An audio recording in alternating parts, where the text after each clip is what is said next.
अरिहन्ताणं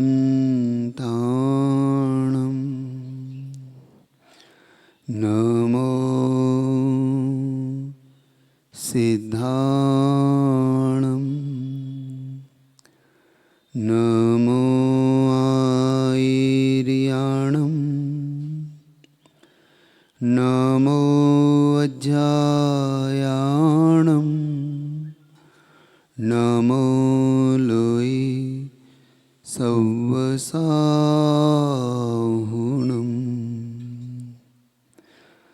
मंगलं भगवान् वीरो मंगलं गौतमो गणी मंगलं कुन्दकुन्दाद्यो जैनधर्मोऽस्तु मंगलम् सर्वमंगलमांगल्यं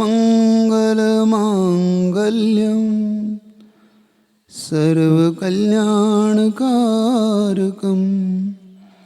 प्रदानं सर्वधर्माणां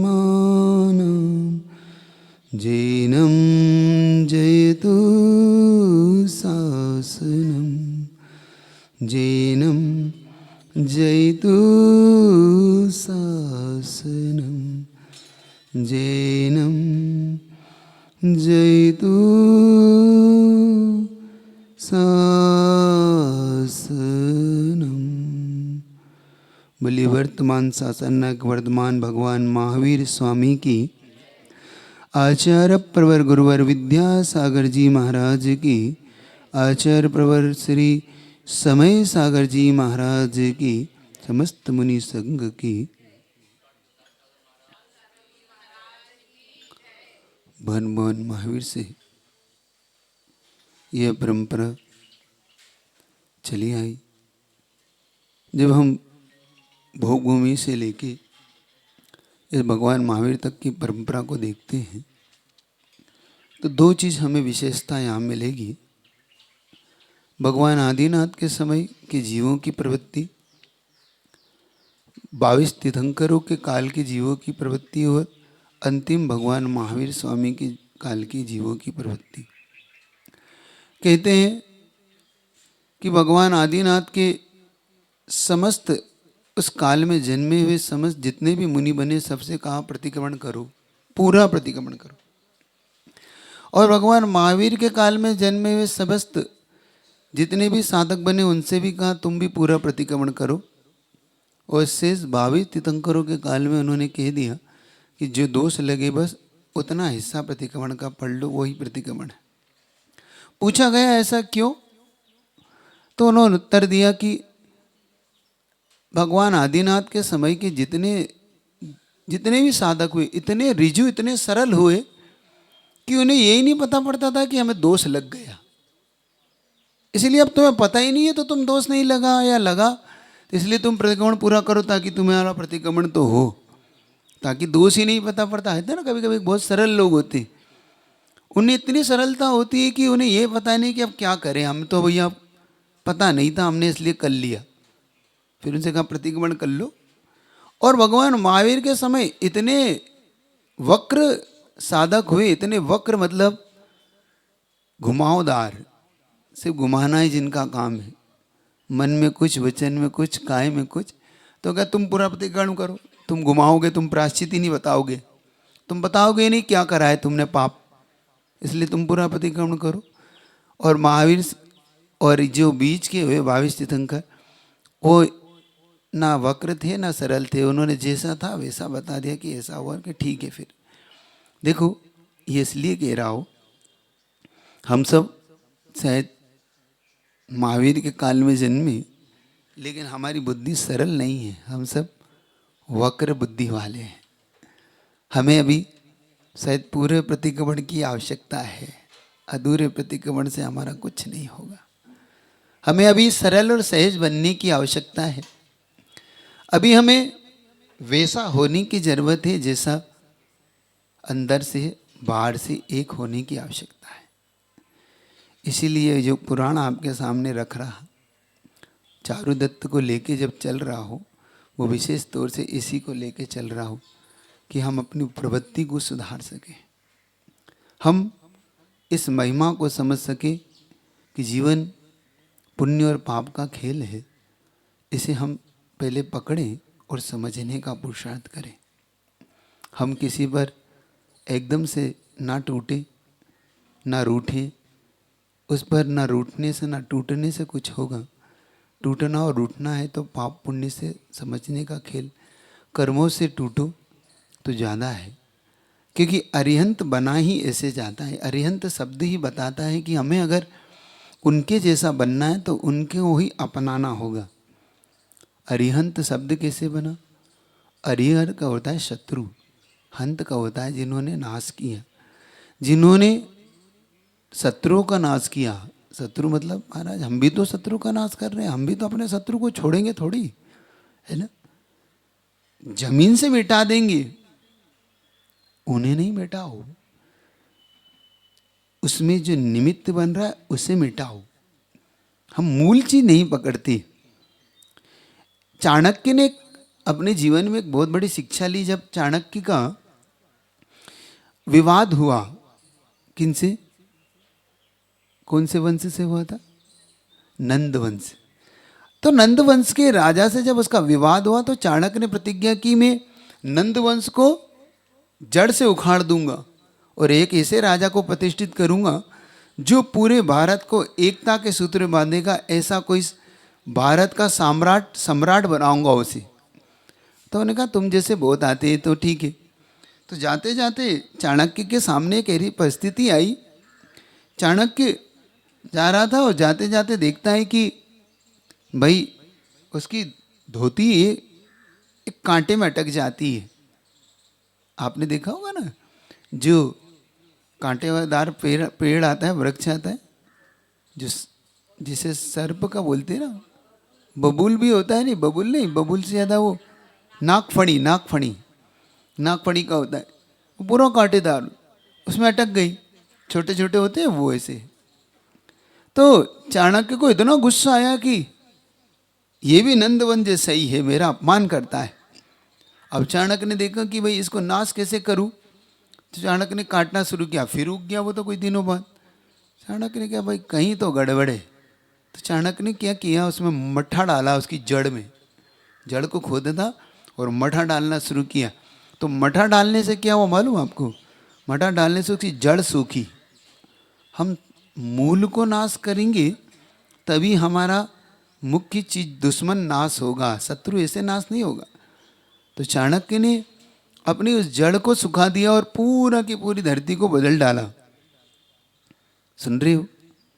हम उस निमित्त को पकड़े, हम निमित्त में टूटे ना।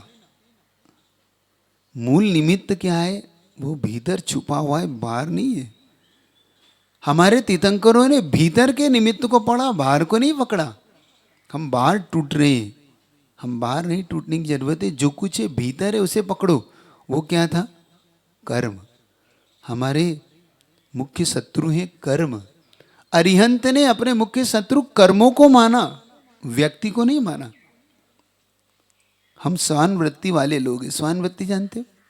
गुरुजी का एक उदाहरण आपके सामने पहले रखा था, आज उसको थोड़ा याददाश्त के तौर पर रिपीट कर रहा हूं कि स्वान में और सिंह में एक बड़ा अंतर होता है। स्वान जब भी टूटता है सामने वाले पे टूटता है। जब भी आप देखो उसकी तरफ पत्थर फेंको या कुछ फेंको तो वो उस पत्थर को पकड़ लेता है।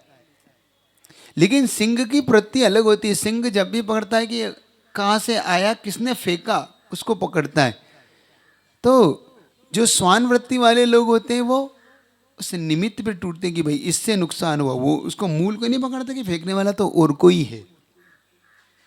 और सिंह वाला वृत्ति वाला वो उस व्यक्ति को पकड़ता है कि भाई वहां से गड़बड़ी तो वहां से, ये पत्थर का दोष नहीं है। सुन रहे हो? ऐसे ही हम लोग व्यक्ति पे टूटते हैं, हम उसके निमित्त को नहीं पकड़ते कि व्यक्ति क्यों हमारे साथ ऐसा कर रहा है। चारुदत्त ने व्यक्ति पे नहीं टूटे, उस निमित्त पे टूटे। समझना, अरिहंत बनता ही ऐसे। अरिहंतों ने अपने कर्मों का नाश किया, इसलिए वो अरिहंत बने। और हम कर्मों पे नहीं टूटते, हम व्यक्ति पे टूट पड़ते हैं, इसलिए हमारे कर्म बंधते हैं। गुरुजी ने लिखा जिससे मेरे कर्म बंधे वो मित्र कैसा। जिससे मेरे कर्म बंधे वो मित्र कैसा, जिससे मेरे कर्म कटे वो शत्रु कैसा। है ना, है कि नहीं। लेकिन हम उसी को ही अपना लेते हैं जिससे हमारे कर्म बंधते हैं। अटैचमेंट हमारा इतना गहरा होता है और वो हमें उससे हम वो हमारी ना बुराइयां को बताना चाहता, ना वो हमें हमारी अच्छाइयों को तो बड़ा चढ़ा के बता देता है, लेकिन बुराइयों को कौन बुरा बनेगा भैया। है ना, इससे संबंध क्यों खराब करना।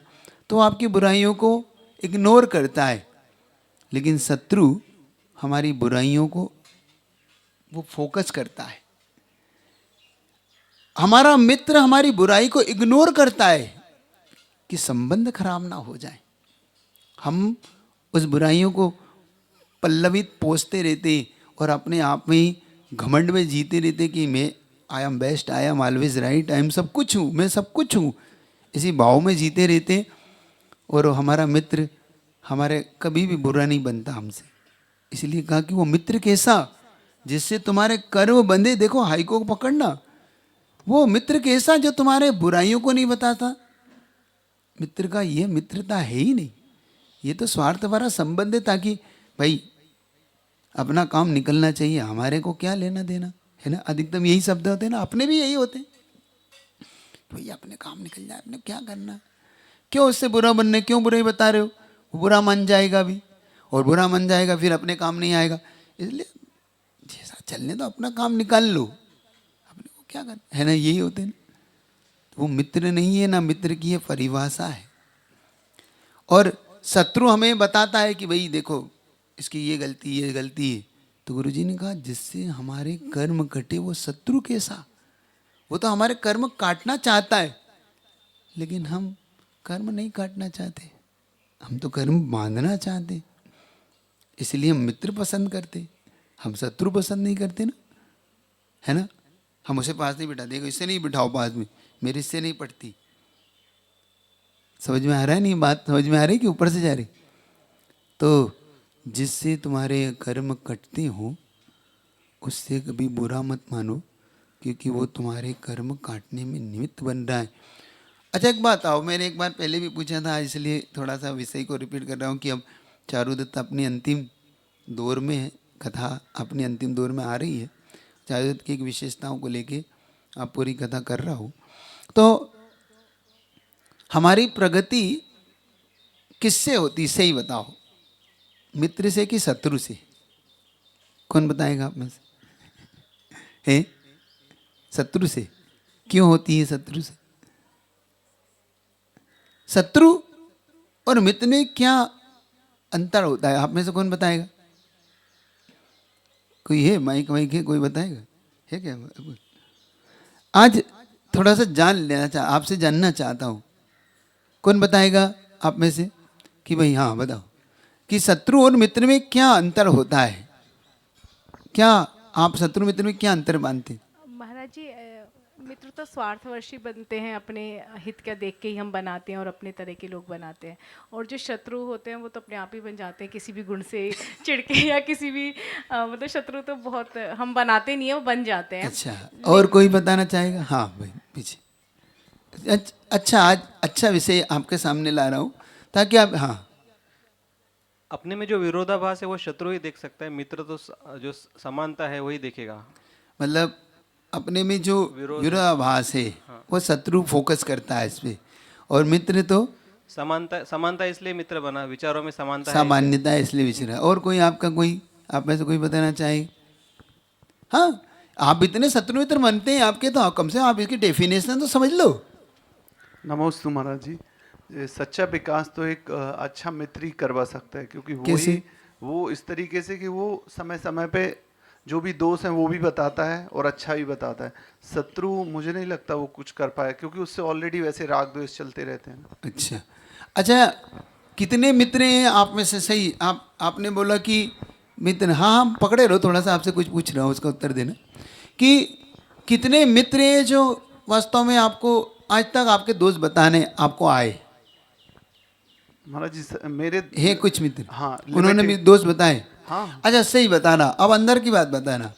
उन्होंने जब दोस्त बताए तो आपके अंदर क्या चल रहा था कि ये मेरा मित्र है कि शत्रु है? नहीं महाराज जो वो- है जो है हाँ, जैसा, एकदम कोई सही। कोई कोई इसमें राग द्वेष नहीं।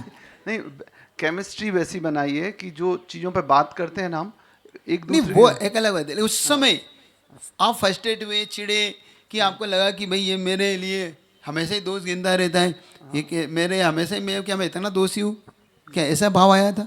वो तो महाराज जी ह्यूमन माइंड आएगा ही, किसी की भी अच्छाई करो तो उसको खुशी होगी और उसको बुराई भले अच्छे रूप में दो तो बेकार ही लगेगा उसको। तो ये अच्छा। तो है, सही बात है। सही बात है ना? हाँ। इसका मतलब ये है कि हम अपने मित्र की बताई हुई दोषों को भी हम एक्सेप्ट नहीं करते, स्वीकार नहीं करते। हमेशा मित्र से ये चाहत रखते हैं कि ये हमारी सिर्फ तारीफ करे, ये हमें अच्छा बोले, हमारी गलतियों को भी क्यों बोलता है ये, मेरे में इतनी सारी क्वालिटी, इसको क्वालिटी दिखती नहीं, इसको गलती दिखती है ना? सही बताओ। अच्छा और कोई बताना चाहेगा आप में से?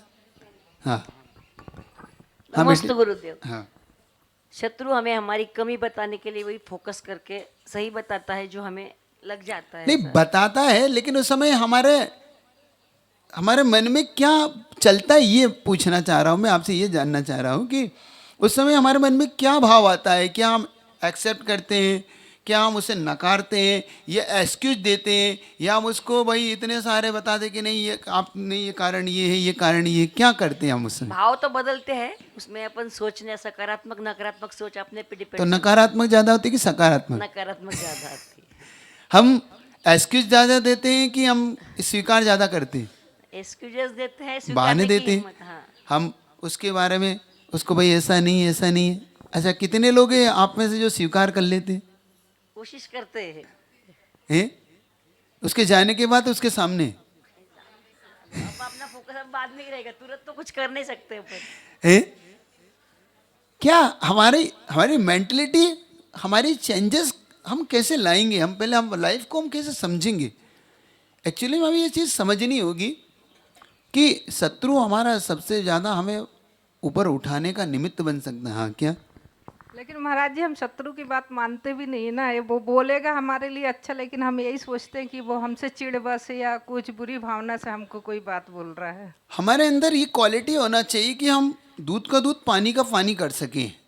हमें वो कोई फर्क नहीं पड़ता कि वो क्या बोल रहा है क्या, लेकिन हम शांति से 5 मिनट बैठने के लिए तैयार हैं कि वो जो बोल रहा है वो सच बोल रहा है कि गलत बोल रहा है। पहली बात, अगर सच बोल रहा है तो क्या गलत है, और गलत बोल रहा है तो हमें क्या फर्क पड़ता है कि नहीं? जैसे वो गलत बोल रहा है तो ठीक है, मुझे क्या फ़र्क पड़ता है, गलत है। और अगर वो सच बोल रहा है तो क्या मैं उसे स्वीकार करने को तैयार हूँ? मैं क्या अपने आप को चेंजेस करने को तैयार हूँ? क्या मैं बदलने की अपनी इस मानसिकता को लेके बैठा हुआ हूँ? मैं अपनी इस मानसिकता को लेके चल रहा हूँ कि नहीं मैं बदलूंगा? वो शत्रु के प्रति यही दुविधा रहती है कि मानना कि नहीं अच्छा मानना मित्र के इसका। प्रति? मित्र के प्रति फिर भी थोड़ा सा मान लेते कि भाई ये उतना बुरा तो नहीं सोचेगा। नहीं ऐसा तो नहीं। देखो सच सच तो ये सच ये बताना है आपको कि उसमें कोई, चूंकि अपन आज खुली किताब लेके बैठे, उस समय हमारी मेंटलिटी क्या होती है अपने मित्र के प्रति। चलो शत्रु के प्रति तो हमारी मेंटलिटी हो सकती है कि भाई ये चिढ़ के कह रहा है, ये हमारे गुणों से चिढ़ता है, या फिर हमारा बुरा चाहता है, ये शायद हमारा हित नहीं चाहता। ये सब हमारे विचार हो सकते हैं, चलो कोई बात नहीं। अब मित्र के बारे में क्या है, जब मित्र हमारे दोषों को बताता है, और जब मित्र हमें ये कहता है कि देखो भाई तुम ये अच्छा नहीं कर रहे हो, ये सिगरेट पीना अच्छा नहीं है, तुम्हारे लिए हानिकारक है, क्यों पीते हो, उस समय हम क्या कहते हैं? क्या हम मित्र छोड़ देते हैं कि मित्र की संगति करते हैं? क्या करते हैं? अधिकतम लोग उस मित्र को छोड़ देते हैं, उससे कटने लगते हैं, उससे बात करना पसंद नहीं करती। उसके सामने भाई ये चिढ़ेगा इसलिए भाई इससे अलग रहो, वो बल्कि सिगरेट पीने वाला सिगरेट पीने वाले के साथ संगति करने लग जाता है। समान विचारधारा समझ रहे हो? क्योंकि वो जानता है कि भाई मेरा कहाँ पे मेरी कहाँ पलेगा ये, बल्कि ये नहीं कि सिगरेट फेंक देता है वो, तम्बाकू खाना छोड़ देता है ऐसा नहीं करता।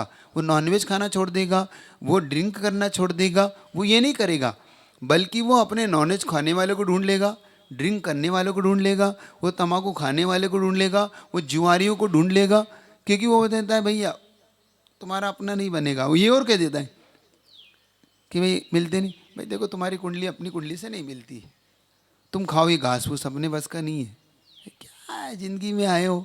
देखो उसका विचार ये होता है, समझ रहे हो। हम गुणों को इसीलिए स्वीकार नहीं कर पाते, समझे हम कहाँ गड़बड़ में हैं अच्छी चीज़ों को।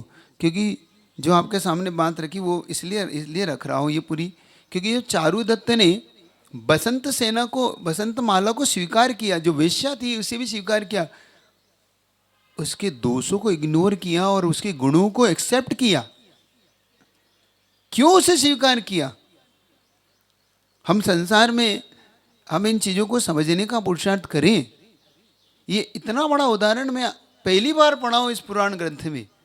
ये पढ़ के मैं 2 मिनट के लिए शायद ये सामाजिक व्यवस्थाओं के लिए मुझे हिलने पर प्रस्तुत कर दिया कि क्या ऐसा भी हो सकता है पुराण पुरुषों के साथ। आज छोटी सी चीज को स्वीकार नहीं कर पाते हम किसी गिरे को उठाने में हमें पसीना आ जाता है। हम सिर्फ समाज भेद डाल के जीना चाहते हैं, हम समाज के उसको अभिन्न अंग स्वीकार नहीं करना चाहते। मुझे बड़ा खेद के साथ कहना पड़ता है आप लोगों के लिए कि शायद छोटी मानसिकता में जीने वाले लोगों को ये चारुदत्त पुराण पढ़ लेना चाहिए कि छोटी मानसिकता के साथ समाज का विकास नहीं हो सकता, संस्कृति का विकास नहीं हो सकता। संस्कृति को, जैन शासन को आप आगे नहीं ले जा पाओगे। उन्हें पढ़ना चाहिए कि क्या ऐसा भी दौर होता है, क्या ऐसा भी महान व्यक्तित्व ऐसा स्वीकार कर सकता है। समझो यहाँ से हम सिर्फ बाहरी जीना, किसी के एक कार्य को लेके उसकी मानसिकता मत बनाओ। एक गलती को लेके उसको जीवन भर की सजा नहीं दी जा सकती। अगर वो परिवर्तन चाहता है, वो अपने जीवन को बदलना चाहता है, तो हम सबका काम है उसको जीवन के बदलने का। इसी को कहते हैं स्थिति उपगोहन अंग, इसी को कहते हैं वात्सल्य धर्म। समझो, सम्यक दर्शन का ये वात्सल्य धर्म, स्थिति अंग, प्रभावना अंग कहाँ से लाओगे तुम जब तक उठाओगे नहीं। और मैं बहुत उससे एक बात आपके सामने रखना चाहता हूं कि पूज्य गुरुदेव ने जन्म लेकर जो उस वसुंधरा को गौरवान्वित किया इस भारत की वसुंधरा में, और गुरुदेव ने जो हम सबको विचारधाराएं दी ना, विचारधाराएं बदलने वाली विचारधाराएं थी। मैं कहता हूँ गुरुजी ने जिन शासन को जो आज इतना ऊंचाइयों को दिया, उसका मूल कारण आपके सामने ला रहा हूँ। क्योंकि मुझे आज तक ये तो था कि गुरुजी ने बदला है, लेकिन गुरुजी की इस बात को समर्थन देने वाला जो विचार आज मुझे मिला है, बड़े उससे कहना चाहता हूँ कि गुरुजी ने बहुत सी समाज बटी हुई कि अलग अलग दौर में बट गई कि भाई इन्होंने विधवा विवाह कर लिया इसलिए हम ये एक्सेप्ट नहीं है, इन्होंने ये विवाह कर लिया इसलिए एक्सेप्ट नहीं, हम इसे स्वीकार नहीं करते। ये जातिवाद और इसमें बांटा गया जैन शासन टुकड़ों टुकड़ों में बट के रह गया। लेकिन गुरुजी ने उन सबको शरण दी क्योंकि वो इस जिन शासन के नायक थे, और नायक का काम होता है आने वाले हर व्यक्तित्व को उठाना, उसे ऊपर उठ के लेके चलना। मैं जिस धरती पे बैठा हूँ, इस धरती को शिवाजी की धरती माना जाता है। शिवाजी इस महाराष्ट्र के बहुत बड़े फेमस एक हीरो हुए, नायक हुए।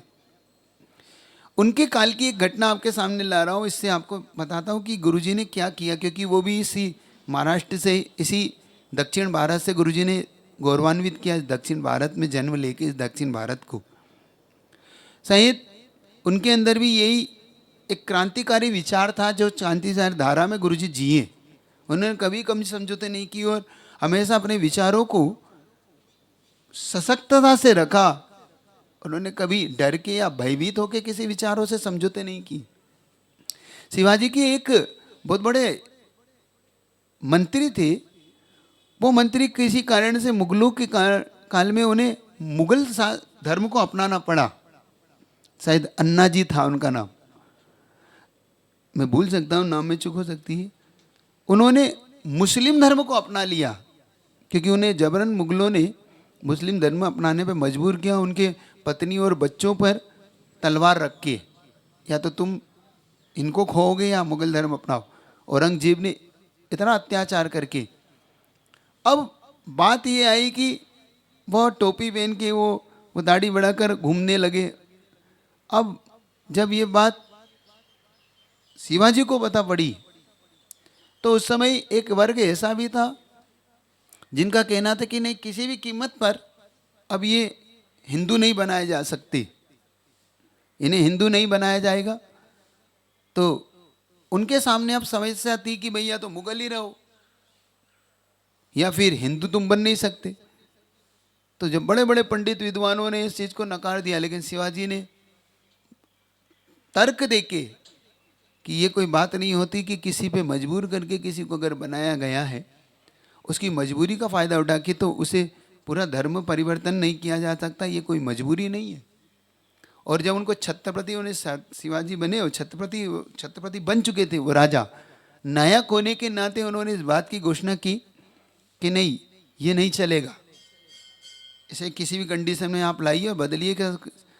तब उन्होंने उस चीज़ को बदला, उनको पूरा उन पे स्नान इत्यादि जो भी उनके मूल थे, और उसको शिवाजी ने निभाया कि उसके बराबर तुला दान किया, स्वर्ण दान दिया कि तुला दान मैं दूंगा, लेकिन सबसे पहले उन्हें वापस इस धर्म को अपनाने का उन्हें अनुमति दी जाए। और बाकायदा सबसे पहले शिवाजी ने अपनी छाती से उसे लगाया और उन्हें अपनी थाली में बैठ के भोजन कराया। क्यों? और एक और बात, उन्होंने अपनी बेटी उससे विवाही, क्योंकि वो जानते थे कि अगर मैं नहीं अपनाऊँ, क्योंकि जब उनकी माँ जिजा माता ने पूछा कि तू क्या कर रहा है, उसकी बेटी से अपनी बेटी उसको दे रहा है, लेकिन नहीं माँ, अगर अपनाना है तो पूरे से अपनाओ, अधूरा मर पाएगा ना वो जी पाएगा, उसे अपनाना है तो फिर पूरे अपनाओ, अधूरा नहीं अपनाओ, क्योंकि उसे हम सिर्फ रोटी दें और बेटी ना देंगे तो वो कहाँ जाएगा। तब एक नायक ने जब उसे अपनाया अपने शासन में, तो पूरे मराठा समाज ने उन्हें स्वीकार किया और बाकायदा वो सम्मान की जिंदगी जी पाए। समझे ना, किसी को सम्मान देने के लिए कितना बड़े कदम उठाने पड़ते हैं। आज हमारे सामने सराग जाति जो उपेक्षित होती है, एक कसार जाति इस महाराष्ट्र समाज में है, उनके सामने हम रोटी बेटी का व्यवहार नहीं करना चाहते, हम सराग जाति को अपनाना नहीं चाहते।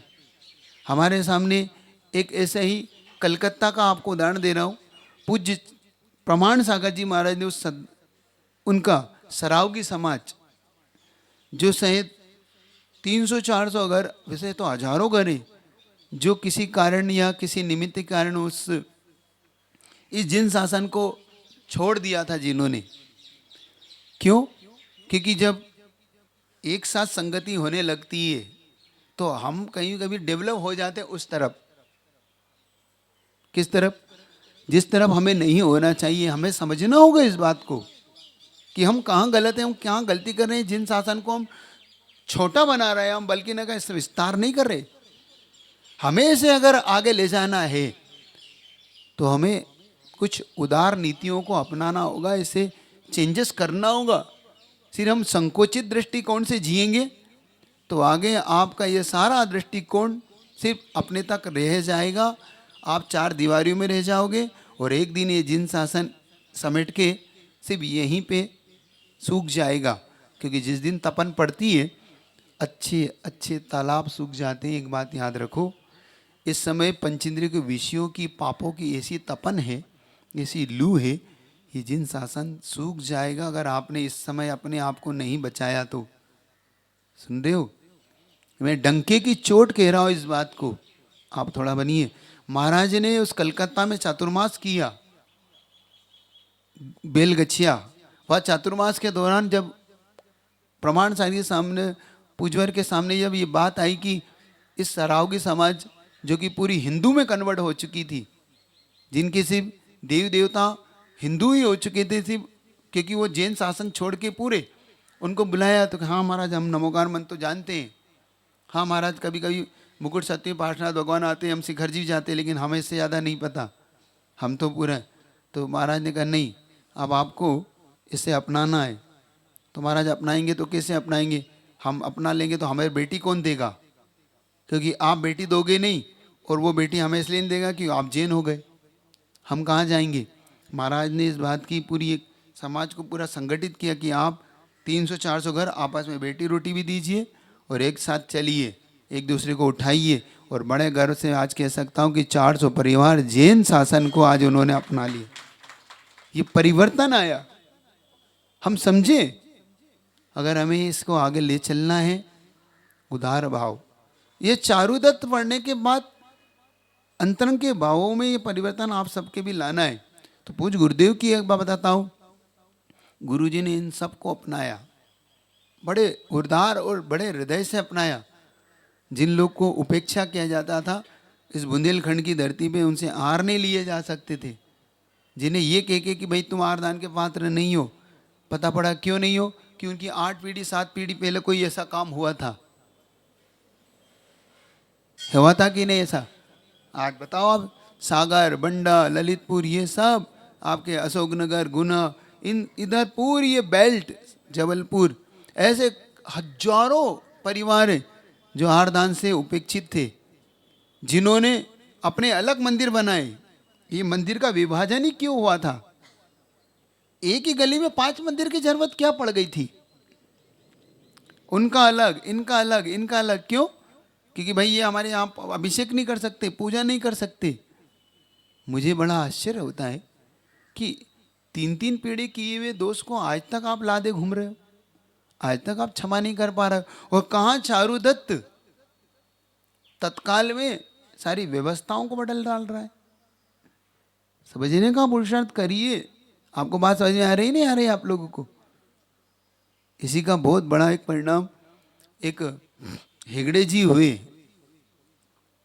आपको पता होगा, पता है, धर्मस्थली, उनके परिवार की घटना उन्होंने बताई थी। पूज्य प्रमाण सागर जी महाराज के मुख से मैंने सुना था कि जब हेगड़े जी से पूछा कि भाई आप तो पहले जैन शासन को मानने वाले थे, ये आपका ये परिवर्तन कब और कैसे हुआ? तो उन्होंने बताया कि हमारी कुछ पीढ़ियों पहले कुछ ऐसी कोई चूक हुई थी, जिस चूक के कारण समाज ने बार बार उन्हें बहिष्कृत किया। वो बहिष्कृत करने के बाद जब उन्होंने कहा कि देखो हमें इस तरीके का ना किया जाए एकदम, तो लेकिन समाज थोड़ी सी अपने यहाँ कहते हैं थोड़ी सी जिद कहाँ गड़बड़ करती है, उन्होंने स्वीकार नहीं किया।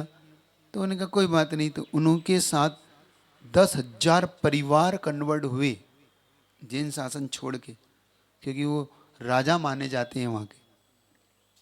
उनके साथ 10,000 परिवारों ने जैन शासन कन्वर्ट कर लिया, सिर्फ थोड़ी सी लोगों की लापरवाही और जिद के कारण।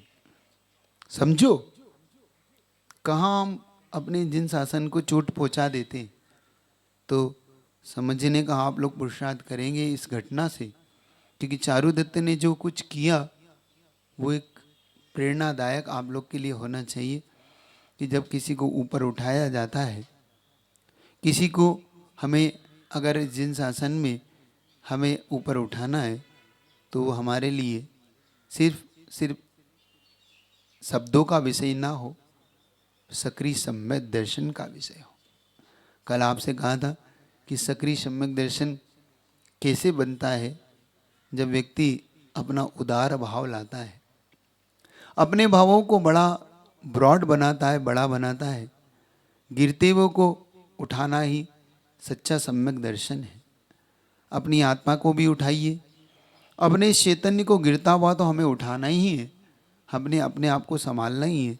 लेकिन अपने आप को संभलते संभलते हम किसी को भी संभाल पाए, हम अपने वाले साधर्मी को हम स्थितिकरण कर पाए, क्योंकि स्थितिकरण उसी का नाम है कि एक गिरता हुआ साधर्मी वो पुनः अपने उस धर्म पे स्थापित हो जाए, इसी का नाम स्थितिकरण है। हमें ये अच्छी तरह से अंतरंग भावों से जानना और पहचानना होगा। आगे घटना को आपके सामने और बढ़ा रहा हूँ। चारुदत्त ने जब देखा कि भाई ऐसे ऐसे हुआ है तो उसने सबको आश्रय दिया। जिन शासन का आश्रय उन्हें मिला, पत्नियाँ सिर्फ उसे स्वीकार नहीं किया, उसे अपनी बहन की तरह माना, जिसने मुख्य रूप से 24 साल सहा। वह उसकी सुमित्रा नाम की जो पत्नी थी उसने भी उसको स्वीकारा, बसंत माला को। जो 32 विद्याधर की आई थी उन्होंने भी स्वीकार किया। फिर चारुदत्त ने अपनी मुख्य पत्नी को पट्ट रानी के रूप में स्वीकार किया, जिसका नाम सुमित्रा था। जब सुमित्रा ने पूछा कि ये कौन है आपके साथ, तो बताया वो गंधर्व दत्ता जो विद्याधरी सहसगिरी इत्यादि की जो पुत्री थी। उन्होंने कहा कि ये गंधर्व दत्ता नाम की ये कन्या है, इसे उन्होंने यहाँ पर एक विवाह होता है। आपके यहाँ विवाह भी बहुत सारे होते हैं, गंधर्व विवाह भी होता है ना। और एक जिसमें प्रतियोगिता होती है, तो स्वयंवर भी होता है। एक माता पिताओं के द्वारा होता है, एक राक्षस विवाह भी होता है। विवाहों के भी अलग अलग प्रकार होते हैं। तो ये स्वयंवर के लिए लाई गई थी। स्वयंवर का होता था जो किसी शर्त के साथ वर को चुनती है।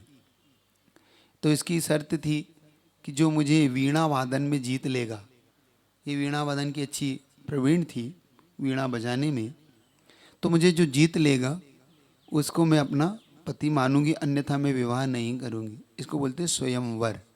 जैसे सीता ने राम को कैसे चुना था, जिस धनुष को तोड़ देगा, इस प्रकार की कोई शर्त लगा के विवाह किया जाता था। आजकल की विवाह पद्धतियाँ बदल गई हैं आपकी, है हो गई ना, क्या हो गई, अब तो पसंद कर लो, घर ले आओ, आशीर्वाद ले लो। इसको राक्षस विवाह बोलते हैं। राक्षस विवाह में कहीं से भगा के लाए, विवाह कर लिया, बाद में माता पिता से आशीर्वाद ले लिया, दे दो तो ठीक, नहीं तो अब उसकी भी परवाह नहीं रही, है ना। आजकल तो ऐसा आओगे आपके यहाँ पर ना माता पिता से पूछना, अब तो सिर्फ कोर्ट में जाके साइन करना है। और अब कुछ अदालत के भी कानून भी अब उनके पक्ष में आ गए। उन कानून का मैं किसी प्रकार की यहाँ पे कोई कमेंट या व्याख्या नहीं कर रहा, लेकिन इतना ज़रूर कह रहा हूँ कि ये कहीं ना कहीं समाज के अहित में ही, हित में कहीं दिखते नहीं। कारण उसका ये है कि इससे समाज में उदंडता और स्वच्छंदता बढ़ी है। पहले एक दृष्टिकोण होता था, माता पिता अपने पुत्र पुत्रियों के लिए एक अच्छे वर्ग के चुनाव करते थे, क्योंकि उन्हें अपने 30-40 साल का अनुभव होता था। उस अनुभव के बल पे वो चुनते थे कि भाई मेरी बच्ची के लिए क्या है। मैं ये नहीं कहता कि वो भी ठीक हो सकता है, ये तो भाग्य की बात है कि क्या ठीक होगा क्या नहीं होगा, लेकिन फिर भी वो अपने अनुभव का ज़्यादा से ज़्यादा प्रयोग करके वह उसे चुनते थे जिसमें अपनी बच्ची की लाइफ सेफ होती थी। फिर वो जिम्मेदारी भी निभाते थे कि भाई जब बच्चे की जिम्मेदारी में ले रहा हो, क्योंकि उन्होंने विवाह किया तो वो उसकी अंत तक उस जिम्मेदारी को प्रकट करके उसे जिम्मेदारी से अपनी भावनाओं को लेते थे। लेकिन अब क्या होता है, अब माता पिता को पता भी नहीं पड़ता, वो विवाह हो जाते, किससे कर रहा है, कौन कर रहा है, कौन है क्या नहीं है, ये सब आपके यहाँ पर अब कुछ भी नहीं रहा है ना। हो गया कि नहीं, मियाँ बीवी राजी, यही हो गया ना कि अब तो बस अपनी मन मर्जी का काम कर लो। इसमें एक बहुत बड़ी समस्या ये आने लगी कि अब माता पिता इस जिम्मेदारी को नहीं ले पाते। वो कहते भैया आपने आपकी इच्छा से किया था, सो आप भोगो, मैं क्या कर सकता हूँ, ये होता है। अच्छा, कोई एक भेद उनके अंदर नहीं होता, उनके अंदर ऐसा लगता है कि भाई सब व्यक्ति एक ही हैं। नहीं, उन्हें ये नहीं पता होता कि हम वेजिटेरियन हैं, हम नॉनवेज वालों से कैसे कर लेंगे, क्योंकि उसके अंदर का जो ब्लडिंग है वो सारी वो नॉनवेज से भरी पड़ी है। वो हम वेजिटेरियन होने के नाते, दूसरा हम वीतराग शासन के रहने वाले, हम पानी भी छान के पीने वाले, वह शराब छान के पीने वाला, हमारा कैसे एक हो सकता है? हमारी विचारधारा कैसे मिलेगी? वो उसे अंडा खाने में कोई परहेज नहीं है, हमें पानी भी हम, चींटी भी हम बचाते फिरते हैं, हरी भी हम बचाते फिरते हैं, हम हरी भी व्यर्थ नहीं तोड़ते, तो हमारी विचारधारा कहाँ से मिल जाएगी और हम कैसे एक दूसरे को कर पाएंगे? तो हम इस बात को पहले समझने और को पूछताछ करें कि हमारा मेल होगा कैसे। तो इसमें गुरुजी एक तर्क देते थे, द्वाधिकादि गुणा नाम तू, पंचम अध्याय का सूत्र है, दो अधिक गुणों वालों को स्वीकार करना। बेटी जब दी जाती है तो वो बेटी अपने से दो अधिक गुण वालों को दी जाती है, अपने से कम वालों को नहीं देना कभी भी, क्योंकि एक बैलेंस होता था। एक सूत्र आता है वहां पे, एक्चुअली ये सूत्र दिया गया था परमाणुओं के लिए कि अणु क्या क्या होता है, दो अधिकादि गुणा नाम तू, कि अणु में, परमाणु में कौन सा परमाणु किसके साथ संबंध बनाता है? समान गुण वाला समान गुण वालों के साथ संबंध नहीं बनाता, क्योंकि वो एक समान वाला होने के कारण उनमें एक दूसरे से जुड़ाव नहीं होता। एक बात, अगर उसमें इतने गुण नहीं है तो वो गुण भी स्वीकार नहीं करता, क्योंकि उनमें दोनों में संबंध नहीं हो सकता। तो दादा गुरु ज्ञान सागर जी वाले सूत्र को लगाते थे कि देखो, ये सूत्र बताता है कि किस प्रकार से आपका पारिवारिक संबंध कैसे बनेगा, विवाह कैसे होना चाहिए, जो आज की पद्धति नहीं बची। उनका कहना था कि हमेशा लड़की वाला और लड़के वाले में थोड़ा अंतर होना चाहिए, बहुत ज़्यादा डिफरेंट नहीं होना चाहिए। जैसे लड़की एकदम गरीब हो, लड़का करोड़पति हो तो नहीं करना चाहिए। क्यों? क्योंकि लड़की उस करोड़पति घर में जाकर उस धन का उपयोग नहीं कर पाएगी। कारण उसका ये कि उसको एकदम मिलेगा तो बोरा जाती है ना, कनक कनक ते पाई के अधिक कने अधिक बोराए, के पाए बोराए के खाए बोराए, है ना। कनक कनक ते माद सोगुनी मादक ना अधिकाय, कोई पाए तो बोराए, कोई खाए तो बोराए। कनक का अर्थ होता है सोना और कनक का अर्थ होता है धतूरा। तो जो बहुत ज़्यादा सोना अधिक, कनक कनक ते मादकता अधिकाय, 100 गुना अधिकाय, 100 गुना अधिकता बढ़ जाती है। एकदम से सोना मिल जाए ना तो भी आदमी उसका उपयोग गड़बड़ करता है, ये भी ले आओ, ये भी करो, और अब कोई काम नहीं करना, ये हो जाता। तो उनका कहना है कि अधिक, वो एकदम गरीब से एकदम अमीर में जाएगी तो उस धन को नहीं संभाल पाएगी।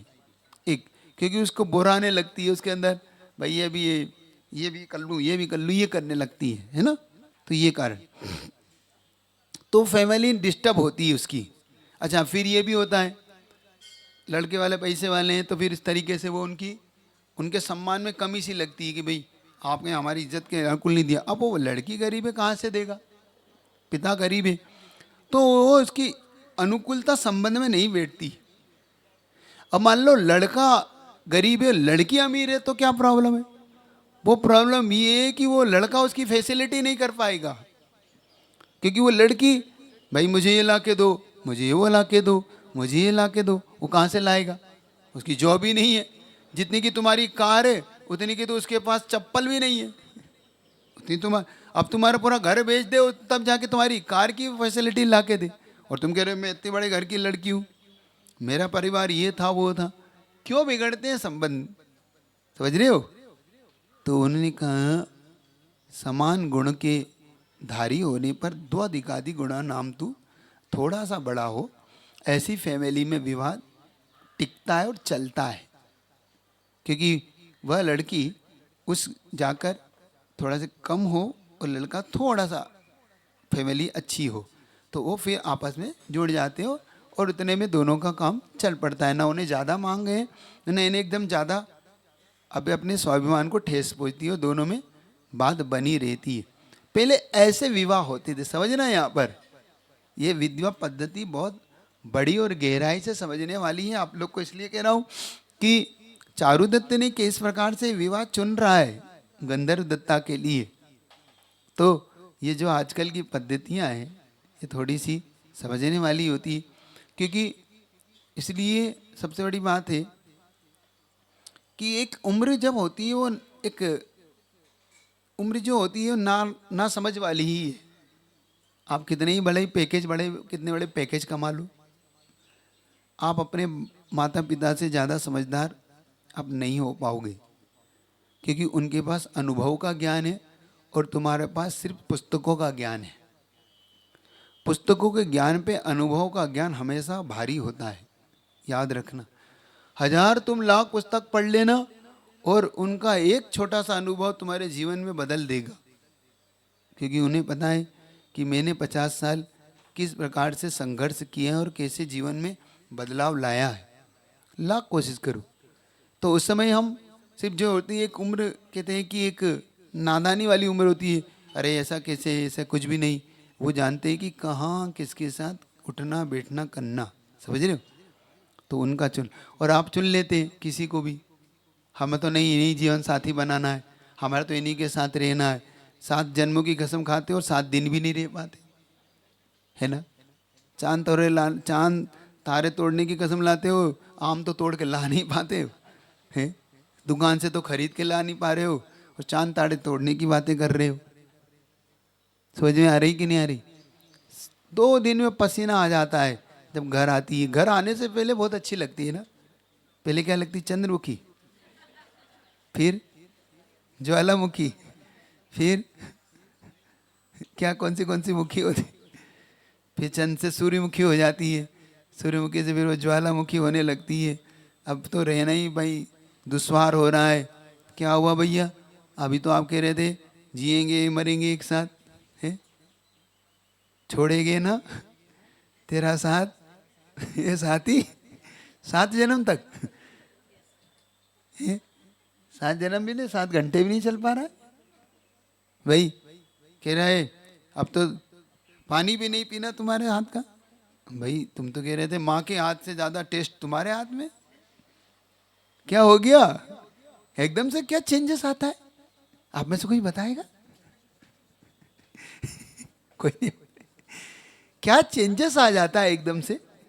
एकदम से जो माँ पिता से भी ज्यादा प्यारी लगने लगी थी, जो इसको, अब देखो एक बात मैं भी एक बड़ा आश्चर्य करता हूं कि जिस माता पिता ने 25 साल अपनी गोद में पाला, जिस माँ ने तुम्हारा गंदगी साफ की, जिस माँ ने तुम्हें अपने दूध पिला के बड़ा किया, जिस माँ ने तुम्हें पढ़ाया लिखाया इतना बड़ा किया, तुम्हें समझदार बनाया, उस 25 साल की माँ को तुमने सिर्फ 2 साल के जिसके साथ बैठना उठना नहीं हो, 1 साल का उस संबंध के कारण 25 साल का संबंध नकार दिया और ये कह दिया कि कोई नहीं, मुझे तुमसे ज्यादा ये पसंद है। विचार तो करो आपके अंदर क्या ऐसा उस समय होता है। तो एक बहुत अच्छी चीज कल शायद हम पढ़ रहे थे, इसके अंदर गुरुजी ने बहुत अच्छा लिखा। एक द्रव्य संग्रह की व्याख्या कर रहे थे तो गुरुजी ने वहाँ पे लिखा कि जिसके अंदर काम क्रोध वासना ये होती है, वो आदमी के सामने एक ऐसा अंधकार छाता है कि वो अच्छी बातों का निर्णय कर ही नहीं पाता। मैं एक लाइन बार बार अपनी प्रवचन में आपको मेरे से मुख से सुनने को मिलेगी, वो आपको आज भी सुना रहा हूँ। जब विनाश मनुष्य पर छाता है, पहले विवेक मर जाता है।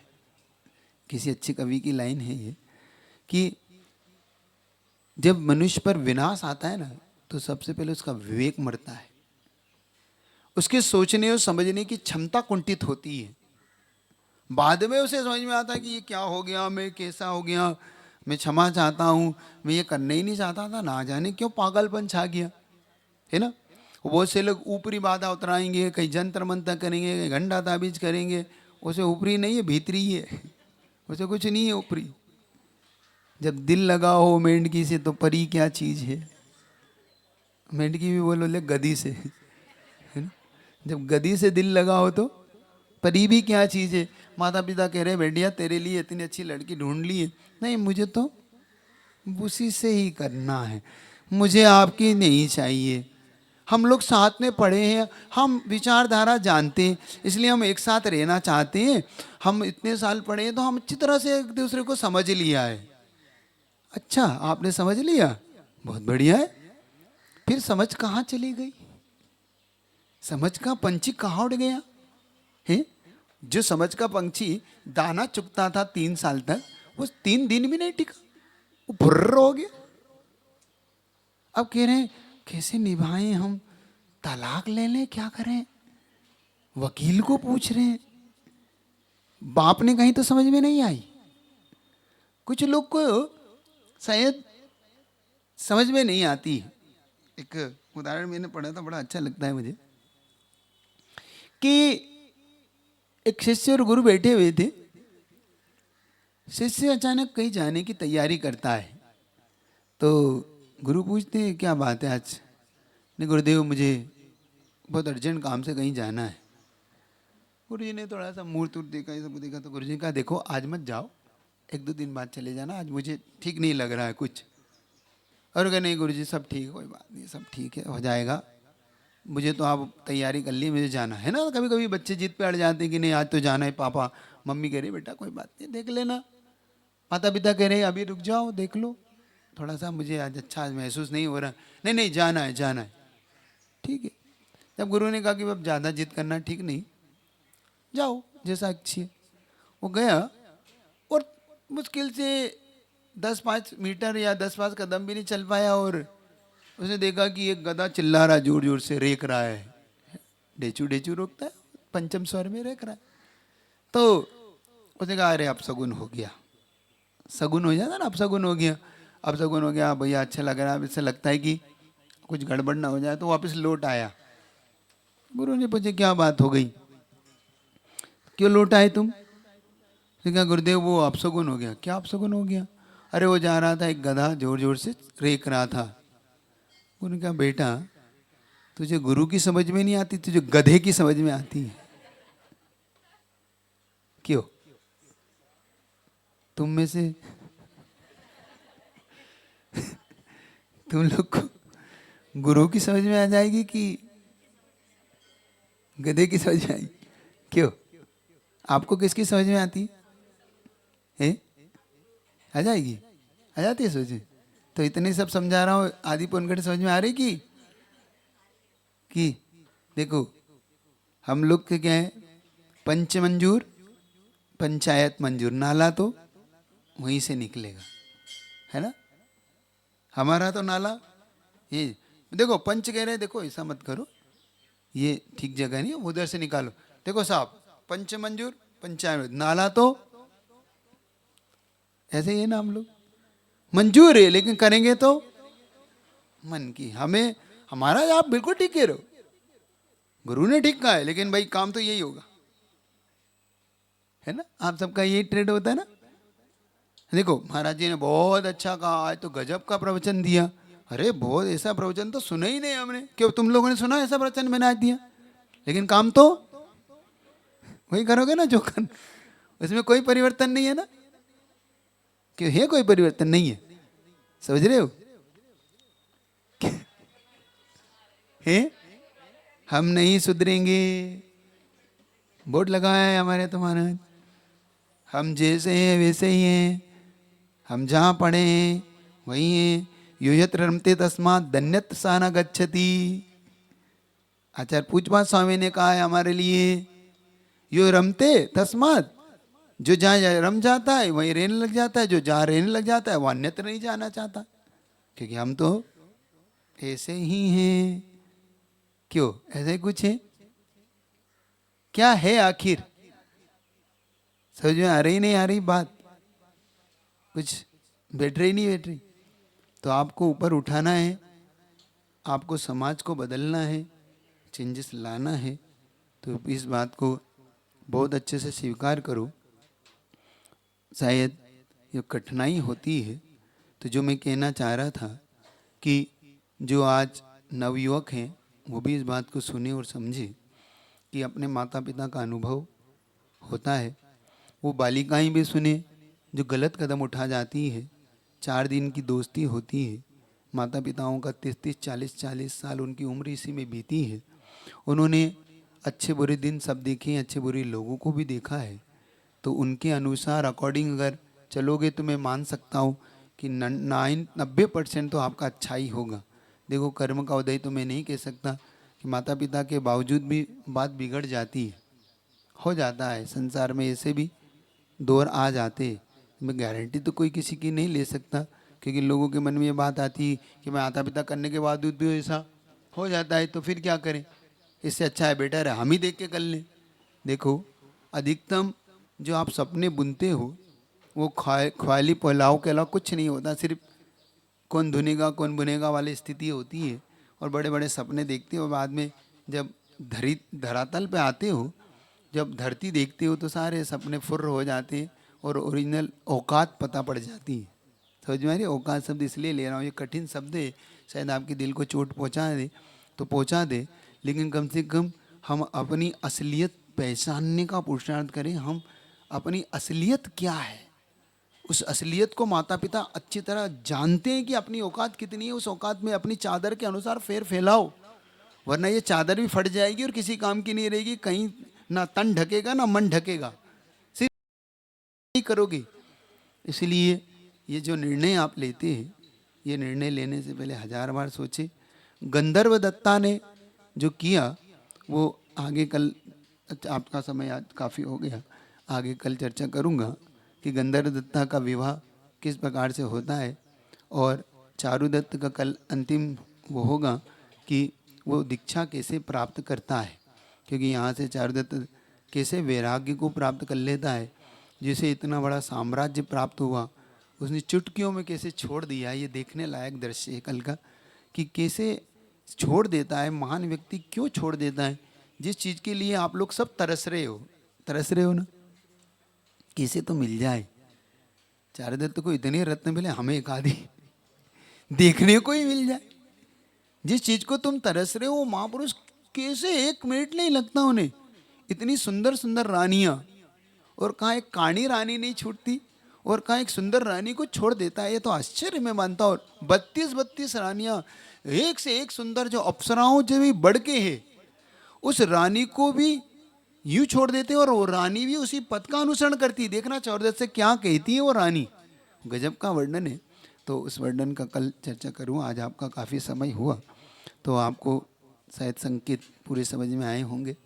समझिएगा, बड़ा दुर्लभ आपके सामने व्याख्यान करने का पुरुषार्थ किया कि किसी को अपनाना बहुत दुर्लभ होता है। सराग जाती है, ऐसी बहुत सी समाज है जो जिन शासन को आना चाहती है उसे मन वचन काया से अपनाओ। सिर्फ रोटी से काम नहीं चलता, बहुत कुछ ऊपर उठाने के लिए बहुत कुछ बदलाव लाना पड़ेगा। ये बदलाव आज नहीं लाओगे तो कल आपको पछतावा ही होगा। ये शासन छोटा हो जाएगा। शासन को थोड़ा सा अच्छी तरीके से विवेक पूर्वक आगे बढ़े, इसी भावना से बोले आचार्य प्रविष्टि गुरुदेव विद्यासागर जी महाराज की।